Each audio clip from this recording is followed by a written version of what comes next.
Hello friends, welcome to our channel let's nurture our minds. आज हम बात करेंगे थायराइड के बारे में।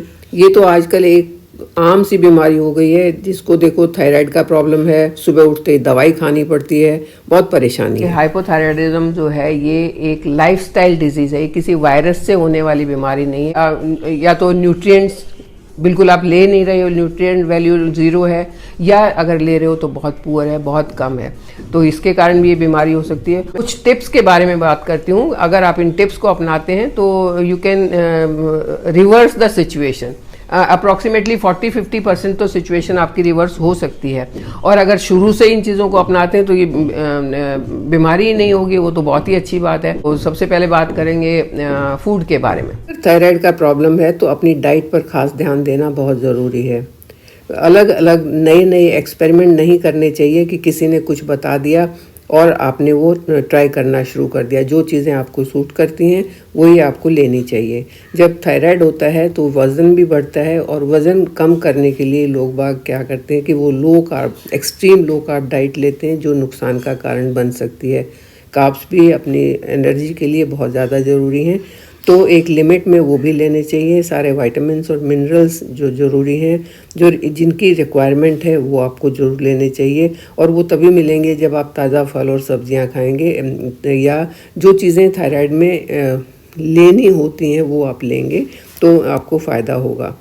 जब भी आप खाना खाते हैं तो उसके कम से कम 40 मिनट पहले या 40 मिनट बाद में आपको कोई ड्रिंक नहीं लेना चाहिए, कोई चीज़ पीनी नहीं चाहिए। और अगर पीना बहुत ज़रूरी है तो गर्म पानी या गर्म चाय आपको लेनी चाहिए। कभी भी फ्रूट्स और जो आपका मील है वो एक साथ नहीं लेना चाहिए, क्योंकि दोनों का डाइजेस्टिव पॉइंट जो है वो अलग अलग होता है, और जब दोनों मिला के लिए जाते हैं तो उनको डाइजेशन में प्रॉब्लम हो सकता है। अगर आप कोई हाई फाइबर चीज़ ले रहे हैं, खा रहे हैं, तो अपनी दवाई का टाइम चेंज करें। एकदम दवाई के साथ साथ आप हाई फाइबर कोई फूड खाएंगे तो उन दोनों का भी रिएक्शन हो सकता है, वो भी आपके लिए सही नहीं है। कोई भी जब आप मील लेते हैं तो उसके एकदम बाद आपको शावर नहीं लेना चाहिए, एकदम से सो नहीं जाना चाहिए। अपनी ईटिंग जो आप खाते हैं उसको स्लो खाना चाहिए। तो ये कुछ एक चीज़ों का ध्यान रखना बहुत ज़रूरी है। के बाद एक्सरसाइज। अगर हम अपना लाइफस्टाइल सुधारते हैं तो एक्सरसाइज इज़ मस्ट। इसके बाद बात आती है कि एक्सरसाइज कौन सी करें, क्योंकि एक्सरसाइज करना एक हेल्दी लाइफ के लिए एक्सरसाइज करना बहुत ज़रूरी है। लेकिन आपको अगर थायराइड है, आप में एनर्जी वैसे ही लूज़ अगर आपने कर रखी है, तो वो एक्सरसाइज आप नहीं कर पाएंगे। जैसे कार्डियो वगैरह एक्सरसाइज जो है वो ज़्यादा नहीं कर पाएंगे, तो एक लिमिट में, एक सही मात्रा में करनी चाहिए। और जितना आपकी बॉडी बर्दाश्त कर रही है उतना करना चाहिए। कम से कम 35 से 40 मिनट आपको डेली एक्सरसाइज करनी चाहिए, ये ज़रूरी है। जो जैसे आप कर सकते हैं वो आपको करते रहना चाहिए। कुछ एक ऐसी एक्सरसाइज भी करनी चाहिए जिनसे स्टेमिना बनता है, जैसे स्विमिंग हुई, स्किपिंग हुई, या आपको थोड़ा थोड़ा जॉगिंग हुआ। कभी भी खाली पेट कोई एक्सरसाइज नहीं करनी चाहिए, और एकदम खाना खाने के बाद भी एक्सरसाइज नहीं करनी चाहिए। आपके खाने में और एक्सरसाइज में 40 मिनट्स का कम से कम डिफरेंस होना चाहिए। और जब भी आप वर्कआउट करते हैं तो उसके बाद कोई भी फ्रूट आपको खाना चाहिए, वो उससे फ़ायदा होता है। कुछ वेट ट्रेनिंग भी करनी चाहिए जिससे मसल्स आपके स्ट्रॉन्ग हों। योगा करना चाहिए। योगा अगर आपको खुद करना आता है बहुत अच्छी बात है, नहीं आता है तो किसी की हेल्प लें, कोई टीचर आपका हो, या कोई ग्रुप ज्वाइन कर लें जिसमें ग्रुप में आप मिलके उनके साथ एक्सरसाइज करते हैं, तो वो आपके लिए बहुत फ़ायदेमंद होगा। योगा तो वैसे भी बॉडी के लिए बहुत अच्छा है। जैसे प्राणायाम है तो आपके थायराइड को वो बहुत सही करेगा। ओम का उच्चारण है, वो थायराइड के लिए बहुत सही रहेगा। जब आप ओम का उच्चारण करेंगे तो गले में एक वाइब्रेशन होगा, जो वाइब्रेशन उस थायराइड को के लिए हेल्दी होगा। अपने लाइफ में किसी भी बीमारी का मेन कारण स्ट्रेस होता है, और ये स्ट्रेस, हम कितना स्ट्रेस की बात करते हैं, नहीं करना चाहिए, नहीं स्ट्रेस लेना चाहिए, लेकिन ह्यूमन नेचर है कि स्ट्रेस हम ले लेते हैं, बिना मतलब का भी ले लेते हैं, छोटी छोटी बात पर भी ले लेते हैं। तो एक अपनी पॉजिटिव एटीट्यूड रखते हुए अपने आप को स्ट्रेस से भी आपने बचाना है। अब बात करते हैं कि स्ट्रेस को कम कैसे किया जाए। ये तो एक नॉर्मल सी चीज़ है, कहते हैं स्ट्रेस तो हो ही जाता है, उसका क्या करें। ऐसा नहीं है, स्ट्रेस को भी कम किया जा सकता है। सिर्फ अपनी आदत सुधारनी होगी, अपने रिश्ते सुधारने होंगे। घर में जो लोग हैं उनके साथ तो उनकी बातों को समझ के उस हिसाब से आपको बात करनी होगी, या तो वो आपको समझें या आप उनको समझें। ये दोनों ही काम ज़रूरी हैं। जो चीज़ आपको गलत लगती है वो आपको बोल के बता देनी चाहिए। जो नेगेटिव पीपल हैं उनसे दूर रहना चाहिए, जिनकी आदत है बुराई करने की उनसे दूर रहें और मेडिटेशन करें तो बहुत फ़ायदा होगा। इसके बाद आपकी प्रॉपर स्लीप। आप प्रॉपर स्लीप मतलब बेड में पड़े रहना नहीं, बिल्कुल ऐसी नींद आपको आनी चाहिए कि आपका हर पार्ट रिलैक्स हो जाए उस नींद।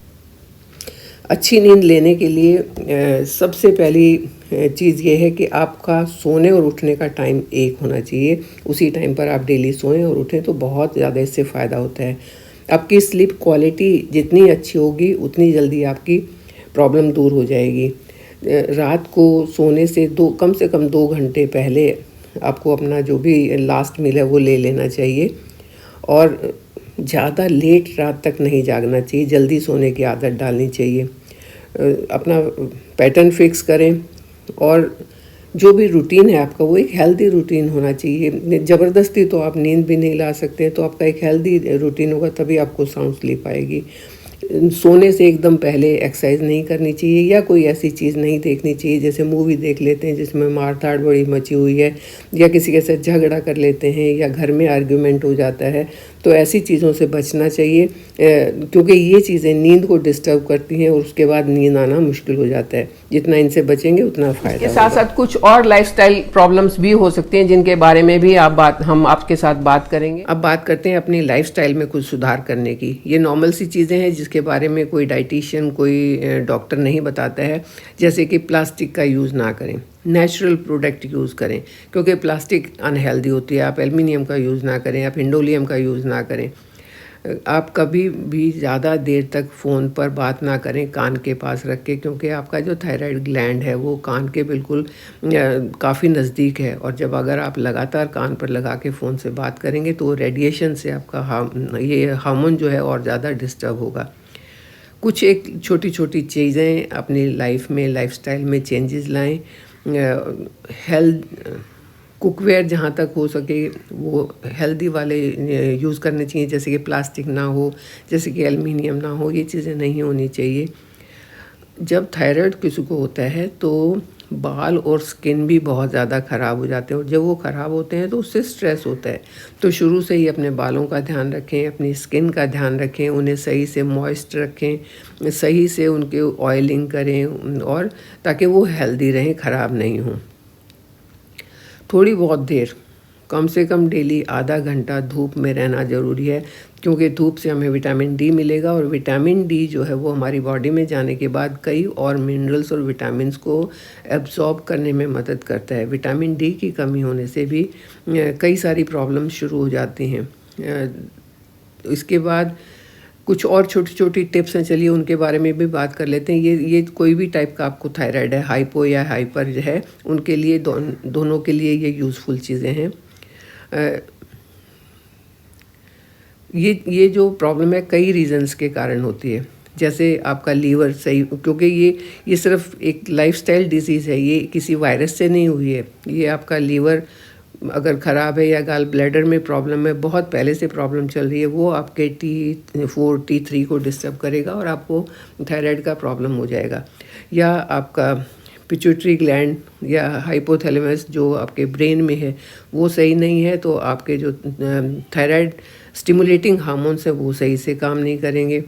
या आपका एड्रेनल ग्लैंड अगर सही नहीं है तो आपका जो ग्रोथ हार्मोन्स है वो सही से काम नहीं करेंगे। और ये सब चीज़ें जो हैं आपस में लिंक्ड होती हैं। अगर एक चीज़ ख़राब हुई तो उसका असर दूसरी पर, दूसरी का तीसरी पर असर पड़ता है, और ओवरऑल फिर हेल्थ ख़राब होती है। अगर इसमें हार्मोन्स में कहीं पर भी इम्बैलेंस आता है तो वो हेल्थ इशू तो है ही है, और बाकी और सारी कई प्रॉब्लम्स का कारण भी बन जाता है। कई बार ओवरीज़ में ज़्यादा मात्रा में एस्ट्रोजन बने, उसके कारण भी थायराइड हो जाता है। तो इन सब चीज़ों का भी ध्यान रखना ज़रूरी है। अगर कहीं पर जैसे भूख नहीं लगती है, मतलब लीवर में कोई प्रॉब्लम है, तो आपको तुरंत उसकी तरफ ध्यान देना चाहिए।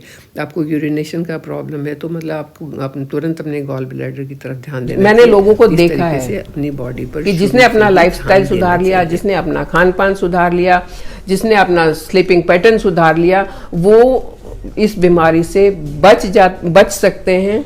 दवाइयाँ उनको नहीं खानी पड़ती हैं और धीरे धीरे करके, अगर खानी पड़े शुरू में तो थोड़ी बहुत खानी पड़ती हैं और धीरे धीरे करके बिल्कुल बंद भी हो सकती हैं।